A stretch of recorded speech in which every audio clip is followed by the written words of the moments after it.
दोस्तों रेल विकास निगम लिमिटेड की बात करें, स्टॉक के अंदर आज हमने गिरावट देखी है। अब इस गिरावट के पीछे वजह है प्रॉफिट बुकिंग। स्टॉक पिछले 2-3 ट्रेडिंग सेशन में काफ़ी ज़बरदस्त दौड़ चुका था। ऐसे में प्रॉफिट बुकिंग तो आनी ही थी और बाजार में भी दबाव देखने को मिल रहा है। दूसरी तरफ देखें तो आरवीएनएल अब देख सकते हो कि नवरत्न बन चुकी है। ऐसे में आने वाले समय इसका बिजनेस और तेज़ी से बढ़ सकता है और आप समझ सकते हो कि निवेश भी काफ़ी ज़्यादा आ सकता है। जो सबसे बड़ी बात है कि कंपनी आने वाले समय बहुत सारे प्रोजेक्ट आगे लेके चल रही है और लगातार बहुत सारे प्रोजेक्ट आने वाले समय इसको मिल सकते हैं। तो यहाँ पे 2 बड़ी अपडेट निकल के आ रही है जिनको एक एक करके डिस्कस करेंगे और जानने की कोशिश करेंगे। जो स्टॉक पिछले 1 साल में लोगों को मालामाल कर चुका है, क्या ऐसा ही रिटर्न फिर से देगा और क्या हमें इस समय इन्वेस्टमेंट करना चाहिए।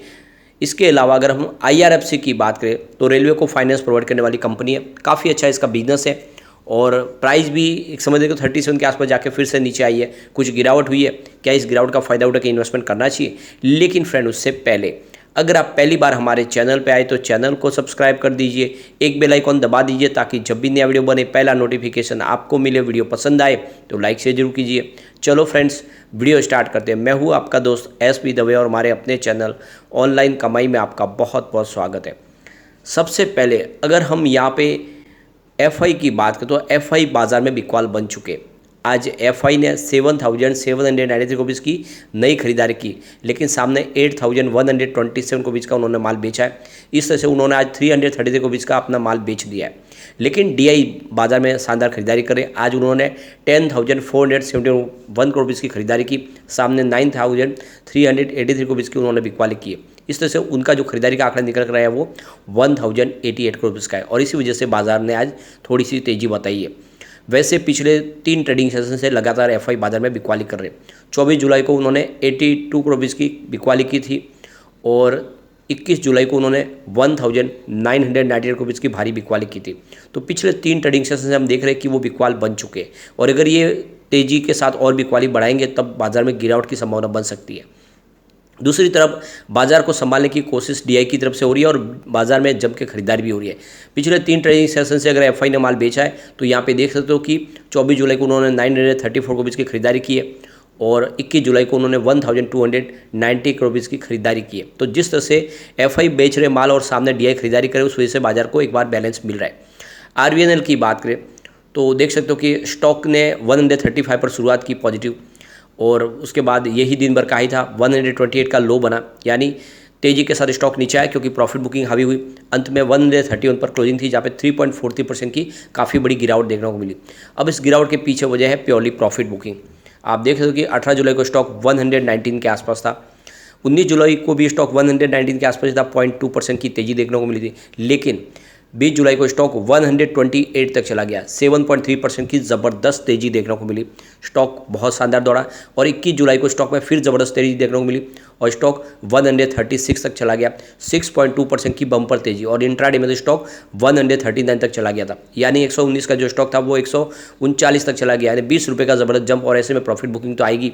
तो 24 जुलाई को यहाँ पे स्टॉक 135 पर आया जहाँ पे 0.7% की हमें गिरावट देखने को मिली और आज गिरावट थोड़ी सी बड़ी है। तो बस तेज़ी के साथ स्टॉक दौड़ने की वजह से प्रॉफिट बुकिंग हुई, इसमें कोई बड़ी चिंता की बात नहीं है। स्टॉक अभी भी बहुत मजबूत है। पिछले 2 साल में स्टॉक ने 328% का बम्पर रिटर्न दिया है। 1 ईयर के हिसाब से भी इसका रिटर्न 319% ज़बरदस्त पॉजिटिव है। 6 मंथ के हिसाब से 71% का शानदार रिटर्न दिया है। 3 मंथ के हिसाब से इसने 23% की तेज़ी बताई है। 1 मंथ के हिसाब से देखो लगभग 7% की तेज़ी है और 1 वीक के हिसाब से भी 8% की तेज़ी है। ओवरऑल देखें तो ज़बरदस्त रिटर्न, सिर्फ 1 डे के हिसाब से 4% की गिरावट है। ये बहुत ही ज़बरदस्त स्टॉक दिखाई दे रहा है। अब यहाँ पे देख दो कि रेलवे ऐसी कंपनियों का मर्जर करने की सोच रही है जिसका बिजनेस एक जैसा हो। तो यहाँ पे जो संभावना बन रही है कि रेल विकास निगम लिमिटेड का जो मर्जर है वो यहाँ पे देख सकते हो कि इरकॉन के साथ में हो सकता है। दोनों का बिजनेस लगभग एक जैसा है, तो यहाँ पे इसकी संभावना बन रही है। दूसरी तरफ रेल टेल का IRCTC में मर्जर की संभावना बन सकती है। तो मर्जर की संभावना सरकार ने व्यक्त की है। आने वाले समय ये मर्जर कब होगा वो तो देखना होगा, लेकिन जिस तरह से कोंकण रेलवे को लेकर फैसला हुआ है तो जल्दी ही रेल विकास निगम लिमिटेड का भी हो सकता है कि इरकॉन में मर्जर हो। अब यहाँ पे जो सबसे अच्छी बात है RVNL के लिए कि इसको नवरत्न की उपाधि मिल चुकी है। अब इसको एक फ्रीडम है, वो बहुत सारे प्रोजेक्ट जो सरकार की रजामंदी लिए बगैर भी कर पाएंगे। कंपनी की शुरुआत 2005 में हुई थी और 2013 में इसको मिनी रत्न का दर्जा मिला था और अब 2023 में कंपनी को नवरत्न का दर्जा मिल चुका है 10 साल में। तो काफ़ी शानदार प्रदर्शन किया है कंपनी ने। तो अब कंपनी के पास ज़्यादा करें ऑपरेशनल फ्रीडम बहुत ज़्यादा है, वो अपने हिसाब से कुछ प्रोजेक्ट ले पाएंगे और ये बड़ी बात हो जाती है। सबसे जो बड़ी बात है, लगातार अच्छा डिविडेंड देती है कंपनी। आप देख ही सकते हो कि पिछले 2021 में भी 2 बार डिविडेंड दिया अच्छा खासा, 2022 में भी हमें डिविडेंड मिल चुका है और इस बार भी 2023 में एक बार डिविडेंड कंपनी ने दे दिया है। तो लगातार अच्छा डिविडेंड मिल रहा है और ये रेलवे स्टॉक की यही सबसे बड़ी खासियत है, और स्पेशली पीएसयू स्टॉक की, जहाँ पे हमें अच्छा डिविडेंड मिलता है। अब आज कुछ जो बड़ी डील हुई उनकी तरफ चलते हैं। सुबह 9:27 पर 132.85 की प्राइस से करीब 2,29,000 शेयरों की एक बड़ी खरीदारी हुई और उस वजह से देखें तो प्राइस बढ़नी सुबह शुरू हुई। और उसके बाद आप देखें तो फिर 9:45 पर 135.15 की प्राइस से करीब 2,62,000 शेयरों की एक बड़ी खरीदारी और हुई। लेकिन उसके बाद 10:03 पर 133 की प्राइस से करीब 2,11,000 शेयरों की बिकवाली हुई। फिर 10:15 पर 131.85 की प्राइस से 5,39,000 शेयरों की एक बड़ी बिकवाली हुई, यानी प्रॉफिट बुकिंग हुई। फिर 10:16 पर 130.70 की प्राइस से 2,69,000 शेयरों की एक बड़ी खरीदारी और हुई। फिर 10:16 उसी समय 131.20 की प्राइस से करीब 3 लाख शेयरों की एक बड़ी खरीदारी और हुई। उसके बाद 10:26 पर आप देख सकते हो कि 129.70 की प्राइस से करीब 4,80,000 शेयरों की एक बड़ी प्रॉफिट बुकिंग हुई। फिर 3:04 पर 129.55 की प्राइस से 4,38,000 शेयरों की एक बड़ी बिकवाली और हुई। फिर 3:04 उसी समय 128.65 की प्राइस से 3,84,000 शेयरों की एक प्रॉफिट बुकिंग और हुई। तो सुबह सुबह यहाँ पे बड़े फंड हाउस ने खरीदारी की, लेकिन जैसे ही माहौल थोड़ा सा बदला, यहाँ पे बड़े फंड हाउस ने प्रॉफिट बुकिंग शुरू की और उसकी वजह से प्राइस नीचे आई। तो ये बड़े फंड हाउस की प्रॉफिट बुकिंग की वजह से स्टॉक नीचे आया। अब यहाँ पे एक बड़ी गुड न्यूज निकल के आ रही है, जल्द ही अहमदाबाद रेलवे स्टेशन को रीडेवलप किया जाएगा और इसके लिए यहाँ पे बिड लाई जा रही है। तो यहाँ पे देख सकते हो कि RLDA यहाँ पे बिड कंडक्ट करने के पहले प्री मीटिंग करना चाहते हैं और जो भी बिडर्स जो इंटरेस्टेड है उनसे बातचीत हो रही है। तो यहाँ पे ऑनलाइन और ऑफलाइन दोनों मोड से ही मीटिंग हो रही है, अलग अलग पार्टियों से बातचीत चल रही है। बहुत सारी पार्टी जो है यहाँ पे इंटरेस्टेड है, जिसमें आप देखें L&T, NCC limited, GR infra, Dilip Buildcom, इसके अलावा PSP प्रोजेक्ट और KC इंटरनेशनल, आप देख दो कि IRCON international, I saw India limited और इस तरह से बहुत सारी कंपनियां जो इस समय इंटरेस्टेड है इस बिड में हिस्सा लेने के लिए। तो अहमदाबाद रेलवे स्टेशन जिसको पूरी तरह से मॉडर्न टेक्नोलॉजी से डेवलप किया जाएगा और इसके लिए करीब 2,563 करोड़ का बड़ा इन्वेस्टमेंट किया जाएगा। आप ये देख सकते हो कि आने वाले समय स्टॉक पूरी तरह से मॉडर्न टेक्नोलॉजी से लेस किया जाएगा, बहुत सारी फैसिलिटी प्रोवाइड की जाएगी।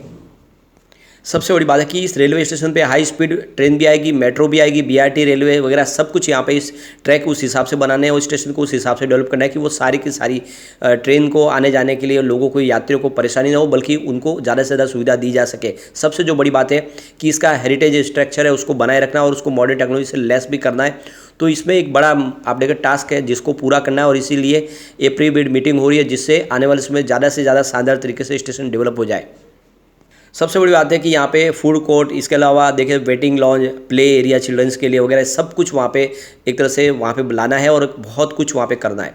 और इसीलिए देखें तो बहुत सारी पार्टियों से बातचीत हो रही है। हो सकता है कि ये इरकॉन को मिले या फिर ये आने वाले समय प्रोजेक्ट और कोई करे, लेकिन कुल मिला के रेलवे के लिए काफ़ी अच्छा मौका और इसका फ़ायदा IRFC को हो सकता है, क्योंकि IRFC रेलवे को फाइनेंस प्रोवाइड करती है।